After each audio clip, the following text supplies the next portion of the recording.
주시는 그런 시간이 되리라고 믿고, 자, 우리들의 사순절 성막 시리즈 첫 번째 시간 성막의 문, 오늘은 성막으로 들어가는 문에 대하여 같이 말씀을 나누면서 함께 은혜를 받도록 하겠습니다.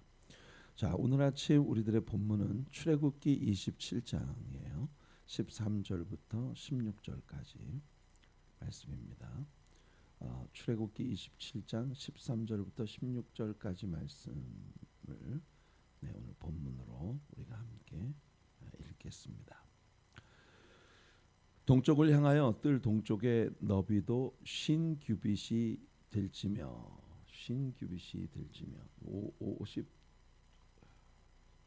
50규빗을 이야기하죠. 50규빗.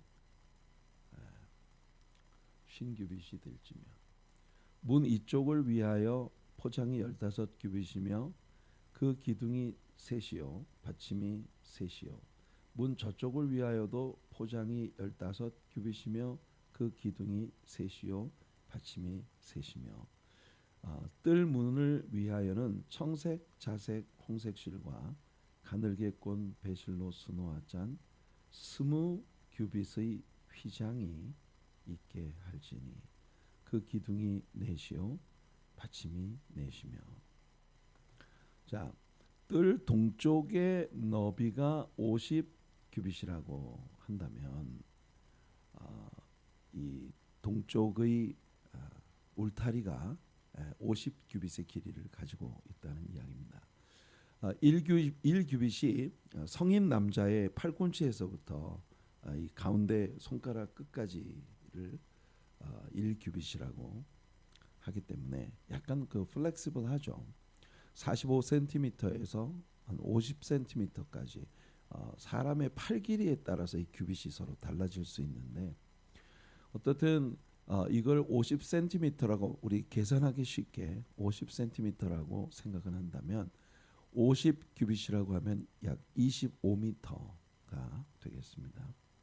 그런데 20규빗의 휘장이 성소의 문이에요. 성막을 향해서 들어가는 그 울타리의 앞뒤에 그러니까 성막 바깥쪽으로 15규빗, 안쪽으로 15규빗에 이렇게 그 휘장을 치고, 그리고 성막 문이 20규빗 넓이로 문이 있습니다. 그러니까 그 성막 문의 넓이는 약 한 10m, 20규빗이면 10m 정도 된다고 보면, 성막 동쪽 울타리의 넓이가 모두 25m 정도 되는데, 그 중에 문이 한 10m 정도, 굉장히 그 성막 동쪽 울타리는 거의 전부 문이다 이렇게 얘기를 해도 과언이 아닐 만큼 상당히 큰 사이즈의 문이 성막을 향해서 들어가는 문으로 자리를 잡고 있습니다.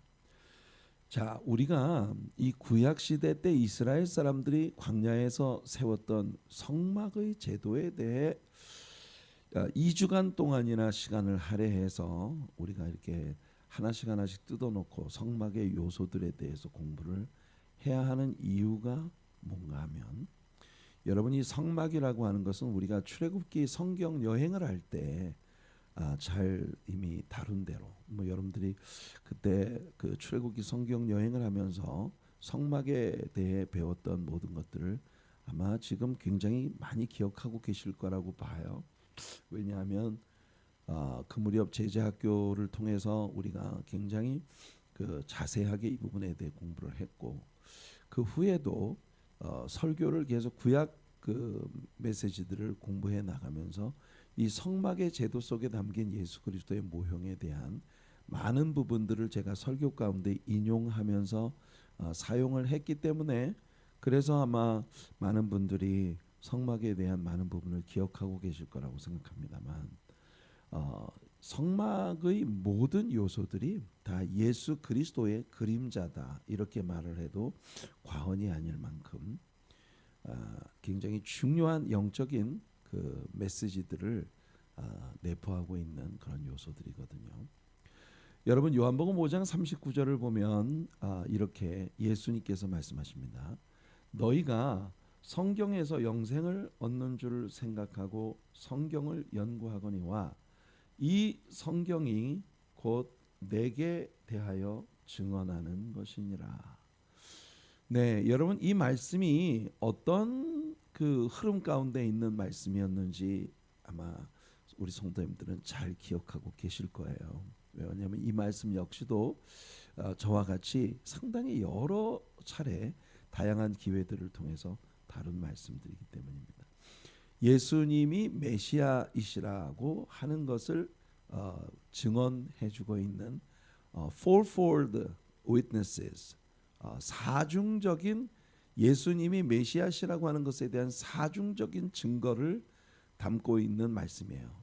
이게 예수님과 바리새인들 사이에서의 그런 논쟁 가운데에서 예수님이 내가 메시아라고 하는 그 예수님 자신이 메시아이시라고 하는 것은 너희가 정말 정직한 마음으로 성경을 본다면 절대로 너희가 놓칠 수 없는 그런 너무나 명백한 증거들이 따르는 그런 일이다라고 예수님께서 말씀하고 계신 것이에요. 첫 번째는 세례 요한이 나에 대해서 증거했다. 그렇죠. 세례 요한이 회개하라 천국이 가까웠느니라라고 선포할 때 그 천국은 예수님이 도래하고 계시다고 하는 선언이었거든요. 그리고 예수님을 향해서 보라 세상 죄를 지고 가는 하나님의 어린 양이로다. 내가 전에 이분에 대해서 나는 그의 신발끈을 풀기에도 감당치 못하겠다고 했던 바로 그분이 이분이시다 하며 예수 그리스도를 모든 그를 향해서 광야로 나온 회중들을 향해서 선포해 줬어요. 세례 요한이 예수님을 증거했습니다. 자, 그리고 예수님이 하시는 말씀이 두 번째는 예수님께서 아버지께서 보내셔서 이 땅에서 행하신 그 모든 일, 예수님이 행하신 모든 일들이 구약의 예언자들이 메시아가 오셔서 행하시리라 예언했던 그 모든 일들을 내가 성취했다. 그러니까 내가 행한 그 모든 일들이 병을 고치고 또 눈먼 자에게 눈을 뜨게 하고 갇힌 자 자유케 하고 눌린 자를 이제 벗어나게 하고 문둥이를 깨끗게 하고 가난한 자에게 복음이 전파된다. 이사야 선지자의 그 모든 예언이 너희들의 눈앞에서 그대로 성취되었다. 그래서 예수님의 행하신 일들을 정직한 마음으로 들여다보면 이분이 메시아이시라고 하는 걸 누구도 부정할 수가 없다. 그 다음에 세 번째로 하나님께서 직접 증거하셨다. 마태복음 3장 16절을 보면 예수님이 세례 요한에게 세례를 받으시고 물에서 올라오실 때에 성령이 비둘기같이 그의 머리 위에 임하시면서 하나님의 음성이 직접 들렸어요. 이는 내 사랑하는 아들이요 내 기뻐하는 자라. 이는 내 사랑하는 아들이요 내 기뻐하는 자라. 하나님이 직접 예수님이 하나님의 아들이시라고 하는 걸 증거했다. 그다음에 이제 마지막 네 번째 증거가 사중 증거 가운데 마지막 네 번째 증거가 오늘 위에서 우리가 읽은 요한복음 5장 39절 말씀입니다. 너희가 성경에서 영생을 얻는 줄 생각하고 성경을 연구하거니와. 그렇습니다. 바리새인들은요 하나님의 말씀을 보존하고 연구하는 일에 그들의 생명을 바친 사람들입니다. 열심히 성경에서 영생을 얻는 줄 알고 성경을 열심히 연구하는 사람들인데 너희들이 봐라. 이 모든 성경이 내게 대해서 증언하고 있다. 바울 사도는 고린도후서 3장에서 고린도 교인들에게 말했습니다. 마치 모세가 산에서 내려올 때 얼굴에 수건을 쓴 것처럼 오늘날 너희들 눈에 수건이 덮여 있어서 정말 봐야 할 것을 보지 못하고 있다. 그러나 하나님의 성령께서 어느 날 너희들의 눈에서 그 수건을 벗겨주시는 날 이 모든 성경 가운데 감추어졌던 그 신비한 비밀들을 너희들이 다 보게 될 것이다. 모세가 얼굴에 수건을 쓴 이유는 모세가 가진 이 얼굴에 빛나는 광채가 잠시 있다 사라져 버릴 거기 때문에 잠시 있다 사라져 버릴 영광에 백성들이 주목하지 못하게 하기 위해 수건을 썼지만, 너희들이 성령의 능력으로 예수 그리스도를 발견함으로 말미암아 얻게 될 그 빛은 영원히 없어지지 아니할 빛이기 때문에 너희들의 얼굴에 더 이상 수건을 쓸 필요가 없다라고 하는 게 바울 사도의 가르침이었어요. 그러니 하나님께서 우리들의 눈을 열어주시면 지금 모든 성경 말씀이 예수 그리스도에 대해서 얘기하고 있다는 것을 우리가 제대로 배울 수 있게 되겠죠. 그것을 우리 주님 앞에 기도하고, 성령께서 성막 가운데 담겨진 모든 요소들, 모든 성경이 예수님에 대해서 말하고 있는 것처럼 성막의 제도의 모든 요소들이 예수 그리스도를 우리에게 보여주고 있다. 우리는 지금 사순절을 지나가고 있고 사순절의 마지막 2주간을 남겨놓고 있습니다. 게다가 다음 주간은 예수님이 종려주일에 예루살렘에 들어오셔서 십자가에 피 흘려 죽으시기까지 그 고난의 길을 가셨던 고난주간으로 우리가 지키게 될 것입니다. 그래서 이 2주간 동안에 걸쳐서 우리가 바로 성막의 요소에 담긴 예수 그리스도의 의미들을 우리가 함께 배워나가고자 하는 것입니다. 자, 성막문, 오늘은 그 첫 번째 시간으로 성막문에 대해서 이야기하는데, 성막문이 보여주는 예수님에 관련된 모형들을 오늘 우리가 함께 생각해 보겠습니다. 자, 이 성막으로 들어가는 문이 오직 하나뿐이었다. 이것이 우리들에게 주는 교훈이 굉장히 큽니다. 여러분 한번 생각해 보세요. 성막의 동서남북에 12지파가 각각 3지파씩 자리를 잡고 있습니다. 근데 성막 문은요, 오직 동편으로 하나밖에 없어요. 그러면 반대편에 있는 서편에 있는 지파들은 이 성막을 완전히 삥 돌아서 동쪽으로 와서 남의 지파가 있는 그 땅으로 해서 성막을 향해 들어가야 합니다. 생각해 보면 이 성막 주변에 있는 12지파가 성막으로 들어가는 문이 왜 하필이면 동편에만 있느냐? 우리는 요단 성막의 서편에 자리 잡고 있는 지파니까 우리들도 성전에 쉽게 들어갈 수 있도록 편리하게 서편에도 문을 하나 내달라. 네? 남편에 있는 지파들, 북편에 있는 지파들 각각 여러 사람들이 우리의 편의를 위해서 우리들도 성막에 들어가기 쉽도록 동서남북에 각각 하나씩 문을 내달라라고 주장할 수 있지 않았겠습니까? 성막 주변에 12지파가 있었는데 얼마나 의견이 분분했을까요? 그런데 여러분, 성막으로 들어가는 문이 동편으로 오직 하나밖에 없었다는 이 사실이 우리에게 보여주는 아주 명백한 선언이 있습니다. 여러분, 성막은요, 백성들이 편리하도록 백성들의 편의 위주로 만들어진 시스템이 아닙니다. 성막은 그 문에서부터 지성소까지 그 모든 요소들이 오직 하나님의 섭리와 그의 계획하심과 그의 의지에 따라서 디자인되고 그리고 만들어진 그런 시스템이에요. 성전의 시스템은 인간의 편의에 따라서 바뀔 수 있는 것이 아니다. 이게 아주 명백한 가르침입니다. 오늘날 현대 교회가 만일 이스라엘 백성들처럼 광야를 지나가면서 성막을 짓는 그런 일을 해야 한다면, 오늘날의 현대 교회는 굉장히 교회는 민주적이어야 한다. 민주화 방식으로 모든 일을 결정하자. 자, 우리 한번 투표를 해가지고 성막문이 동쪽에 놔야 되느냐, 북쪽에 놔야 되느냐, 서쪽에 놔야 되느냐, 우리가 사람들의 편의에 따라 많은 사람들이 원하는 쪽으로 결정하자, 이렇게 아마 했을 겁니다. 왜냐하면 그것이 오늘날의 교회들이 교회를 운영해 나가는 방식이기 때문이에요.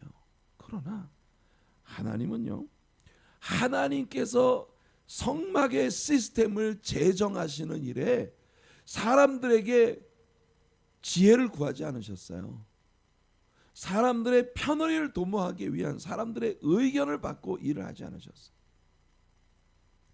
하나님께서 처음부터 계획하시고 설계하신 성막의 모든 요소들이 오직 예수 그리스도를 드러내는 그런 그 모형적인 의미들에 대한 하나님의 의지가 모세에게 전해졌고, 모세는 하나님께서 보여주신 식양대로 하나님께서 보여주신 제도에 따라 모든 물건들을 만들었습니다. 이게 성전 시스템.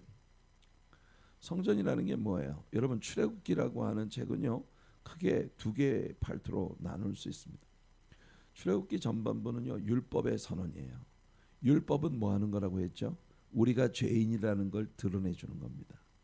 그런데 율법을 통해서 우리가 죄인이라는 걸 우리에게 딱 드러내 주시고 난 다음, 그 다음에 하나님께서 주신 게 바로 이 성막의 제도입니다. 출애굽기 후반부는 전부 성막 이야기예요. 무슨 뜻입니까?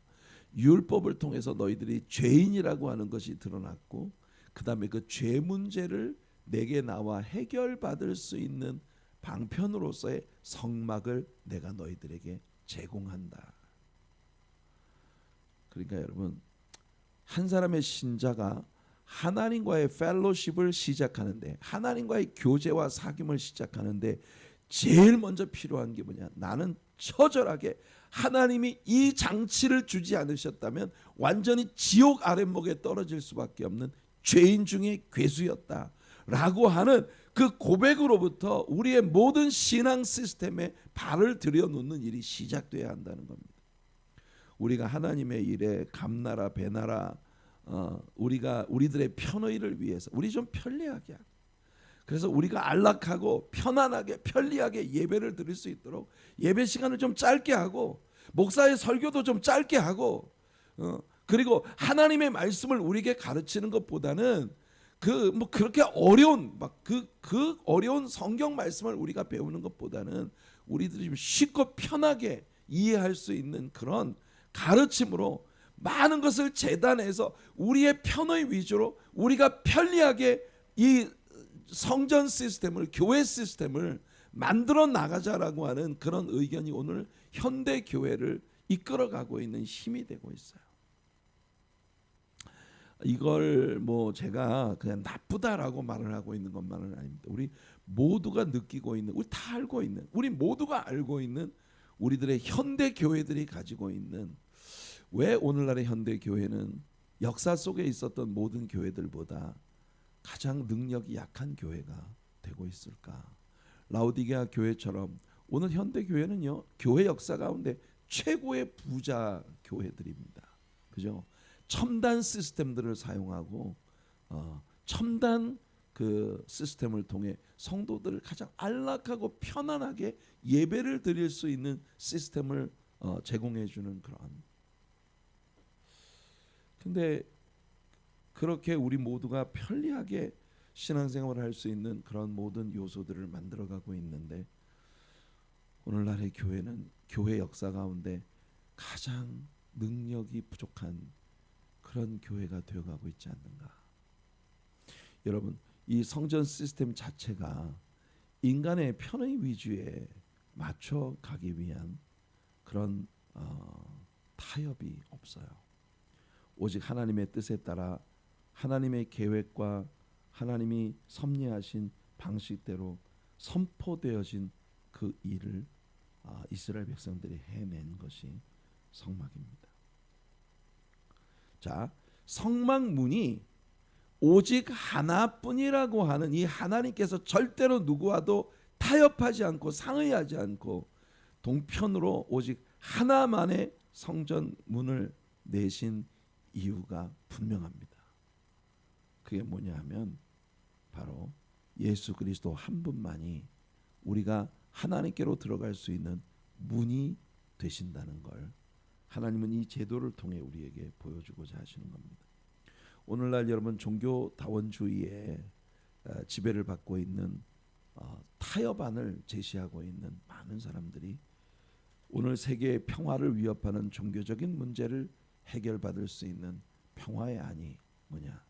모든 종교는 다 구원과 천국을 향해서 가는 동일한 방편이다라고 생각하는 겁니다.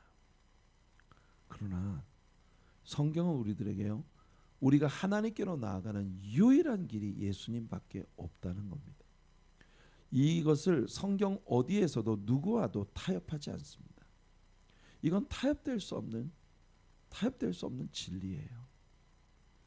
그래서 여러분들이 너무나 잘 알고 계시는 요한복음 14장 6절의 말씀에 예수께서 이르시되, 예수님이 직접 말씀하셨어요. 내가 곧 길이요 진리요 생명이니, I am the way, the truth and the life. the라고 하는 정관사가 붙는 건 딱 그것밖에 없어요. 내가 곧 길이요 진리요 생명이니, 예수님만이 길이에요. 그리고 주님 분명히 여기에 말씀하십니다. 나로 말미암지 않고는, except through me, 나를 통하지 않고는 아버지께로 올 자가 없느니라. No one can come to the Father. 이게 예수님의 선언입니다. 오직 예수 그리스도만 우리가 아버지께로 들어갈 수 있는 유일한 길이 되신다. 제가 이 말씀을 하면 꼭 반드시 같이 따라오는 구절이 있죠. 사도행전 4장 12절에서 베드로가 산헤드린 앞에서 예수 그리스도를 변증하는 그때의 일입니다. 다른 이로서는 구원은 받을 수 없나니, no other name. 다른 이로서는 구원을 받을 수 없나니, 천하 사람 중에 구원을 받을 만한 다른 이름을 예수 그리스도 이외에 천하 만민이 구원을 받을 만한 다른 이름을 하나님께서 우리에게 주신 적이 없다.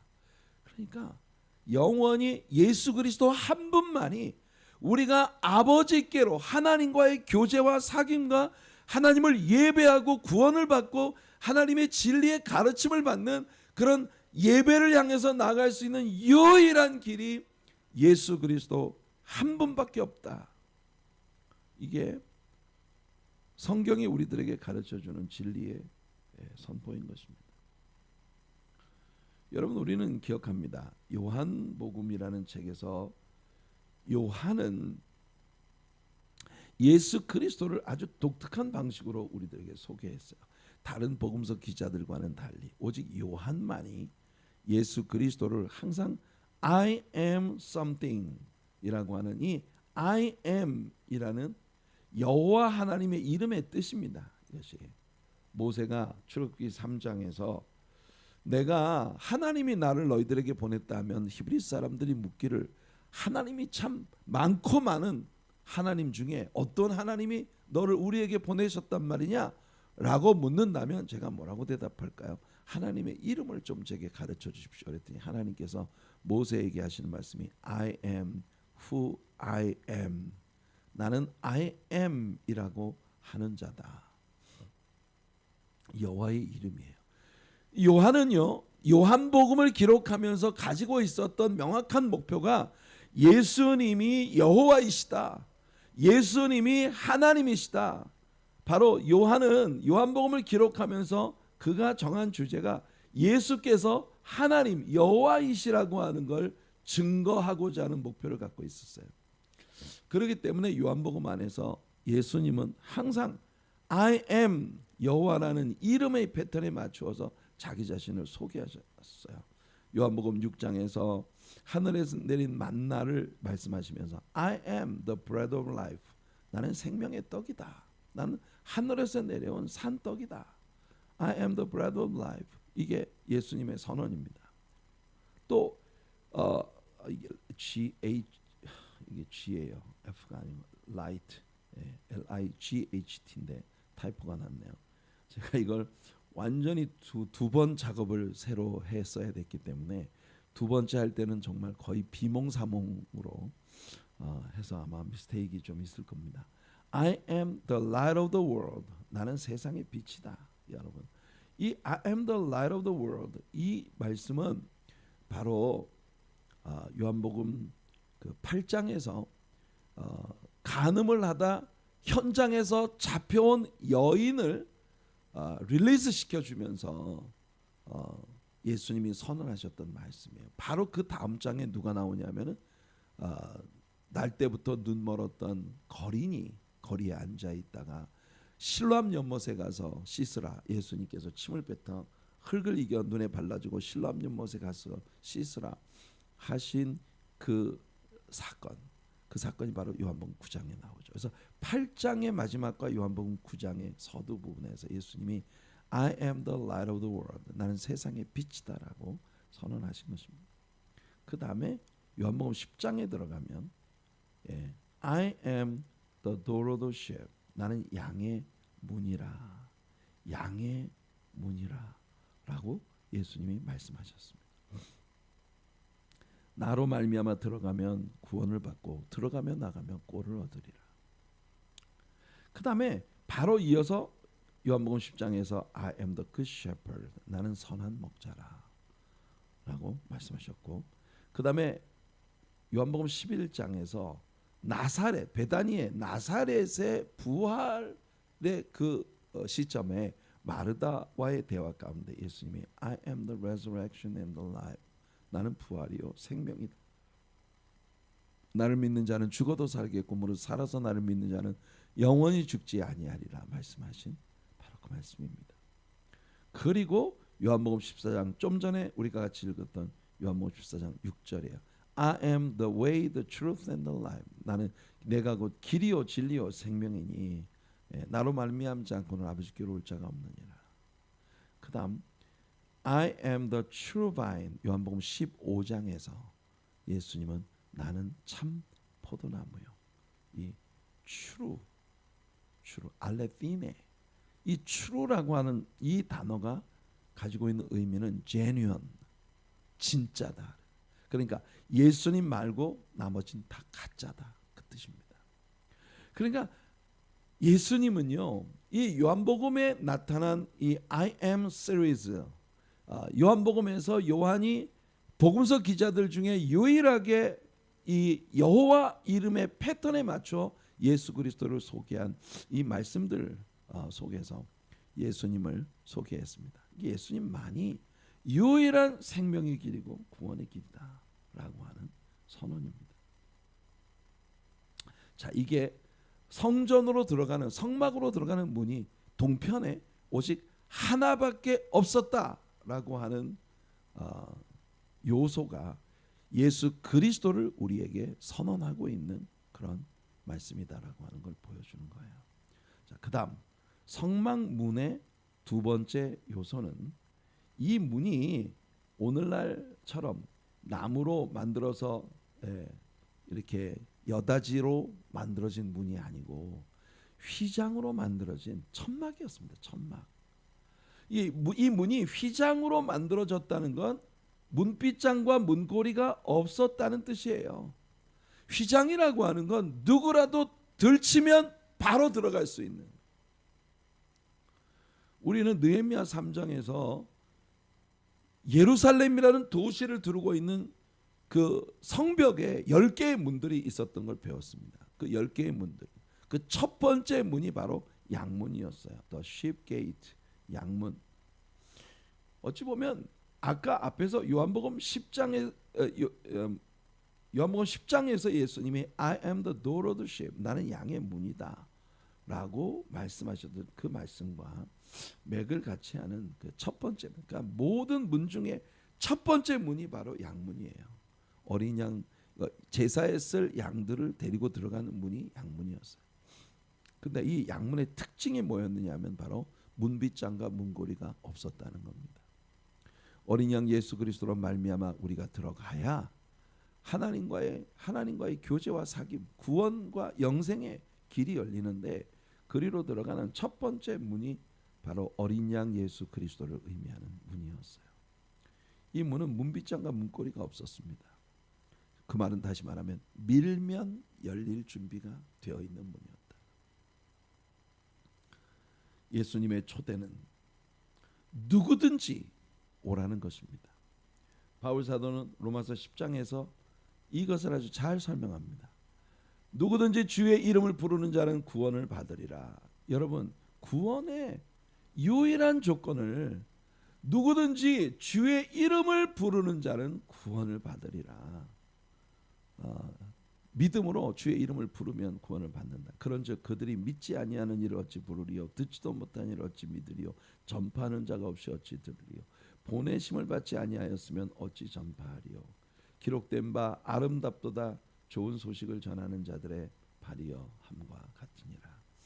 여러분, 예수 그리스도의 복음을 들고 우리는 온 세상을 향해 나가야 하고, 바울 사도가 디모데에게 말했던 것처럼 때를 얻든지 못 얻든지 사람들의 영혼의 구원을 위해 우리가 모든 전력을 기울여야 하는 이유가 명백합니다.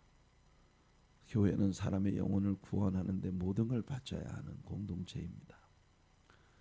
자, 여기 우리 복음의 약속이에요. 누구든지 주의 이름을 부르는 자는 구원을 받는다.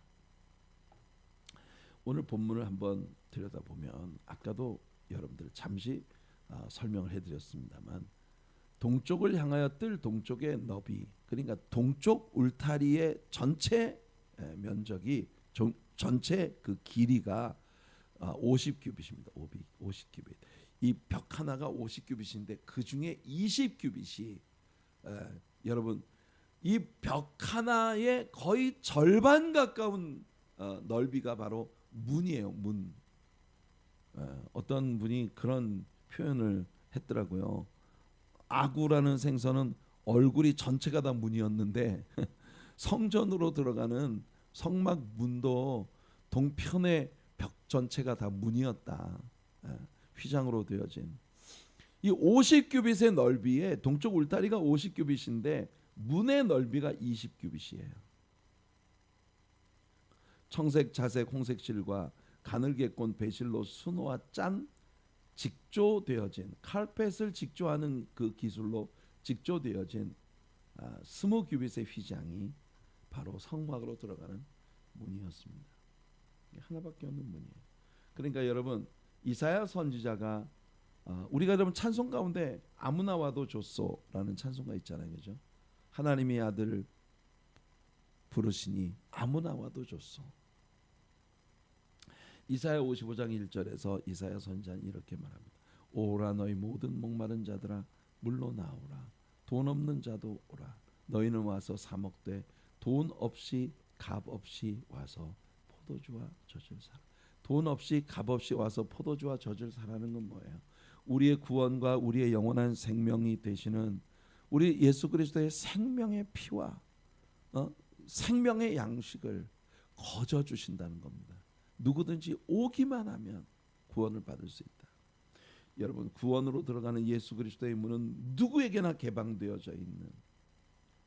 자, 그리고 이 문은요, 청색, 자색, 홍색 실과 가늘게 꼰 배실로 문을 직조해서 다루라고 되어 있습니다. 청색, 자색, 홍색. 청색은요 하늘색입니다. 생명의 색깔이에요. 자색은 보라색이죠.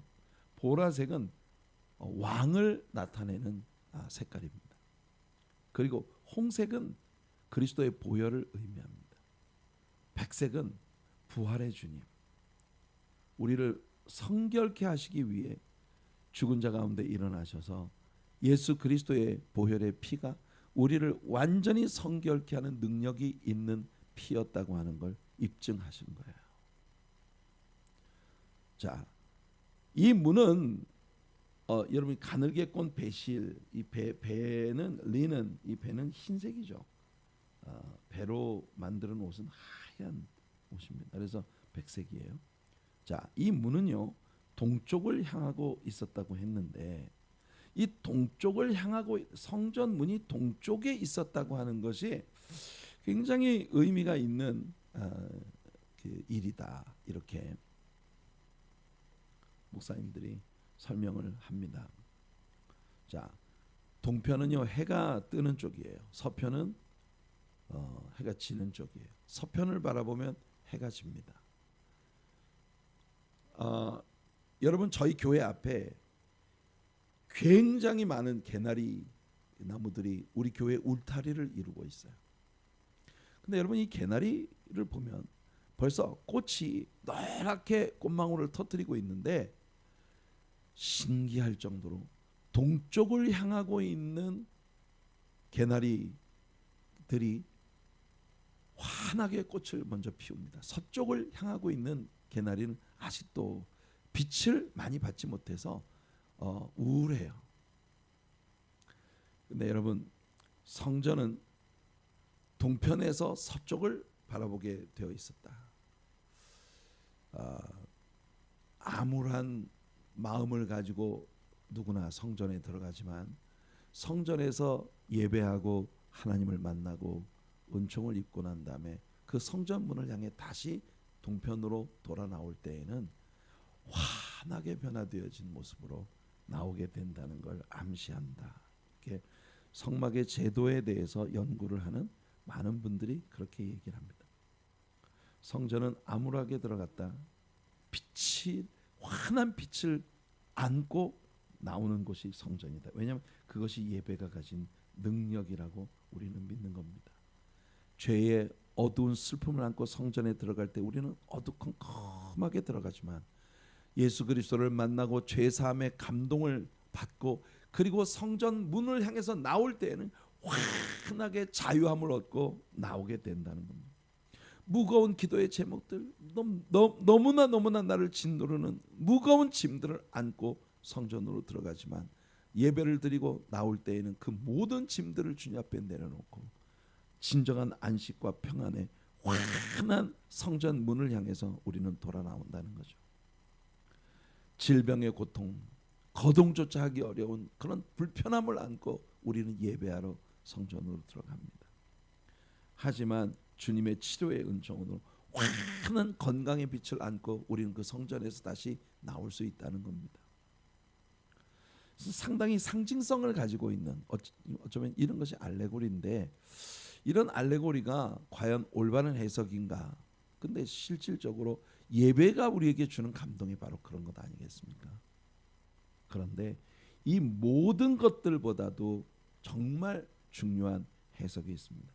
이 문이 동쪽을 향하고 있는 이유는 성막 동편에 자리 잡은 지파들 속에서 그 비밀을 우리가 발견하게 됩니다. 자, 이 그림을 보시면 이게 동편입니다. 그리고 이게 서편이에요. 자, 성막이 여기에 있습니다. 성막 문이 여기 있고 이게 성막 문이에요. 네. 그리고 번제단, 물두멍, 그리고 성소 안에 들어가면 위에 있는 것이 떡상이고 이게 순금 등대이고 그 다음에 여기가 금 향단입니다. 그 뒤에 성소 휘장이 있고 휘장 너머로 들어가면 여기가 바로 지성소예요. 언약궤가 자리 잡고 있죠. 자, 이 성막이 동편을 향해서 문을 가지고 있습니다. 그 동편에 어떤 지파들이 있는가? 이 그림이 지금 잘못됐어요. 왜 그러냐면 유다 지파의 깃발 아래 이사갈과 스불론 지파가 자리를 잡게 되어 있습니다. 그러니까 유다 지파가 가운데 자리를 잡고 양쪽에 이사갈과 스불론 지파가 유다 지파의 군기 아래 각 지파마다 깃발이 있었는데 유다 지파의 깃발이 성전의 동쪽에 자리 잡은 세 지파들의 대표예요. 그래서 유다 지파가 바로 이 성막 동편 문 밖으로 나가면 유다 지파가 바로 그 문 앞에 있었어요. 물론 이 12지파가 자리를 잡은 그 안쪽으로 레위 지파가 자리를 잡고 있었습니다. 자, 이제 유다 지파가 이것은 여러분 이 동편으로 난 하나의 문밖에 없다는 건 예수 그리스도가 유다 지파로부터 오시는 하나님께로 들어가는 유일한 구원의 문이 되신다는 걸 보여주는 그런 그림입니다. 예, 나중에 우리가 다시 이 그림을 볼 수 있는 찬스가 있을 겁니다. 자, 오늘은 성막 문에 대해서 이야기를 나눴어요. 오늘의 적용 말씀입니다. 로마서 3장 23절과 24절 여러분들이 다 외우고 계신 말씀이죠. 모든 사람이 죄를 범하였음에 하나님의 영광에 이르지 못하였더니 그리스도 예수 안에 있는 속량으로 말미암아 하나님의 은혜로 값없이 의롭다 하심을 얻은 자 되었느니라. 오직 예수 그리스도만이, 그리스도 안에만 우리를 속량해 주어서 다시 하나님의 은혜로 의롭다 하심을 받고 하나님과의 교제가 가능한 존재로 우리를 변화시키는 능력이 오직 예수 그리스도 안에 있다는 것을 오늘 우리가 배운 성막의 문이 우리들에게 가르쳐주는 그런 진리입니다. 성도 여러분, 예수 그리스도 한 분뿐입니다. 이 사실에 대한 확신을 가지고 예수님을 잘 믿고 늘 예수님과 교제하며 예수님을 통해 성부 하나님과 깊은 교제와 사귐 가운데 날마다 더 깊은 은혜로 나아가는 여러분들이 되시기를 축복합니다. 제가 지난 주말에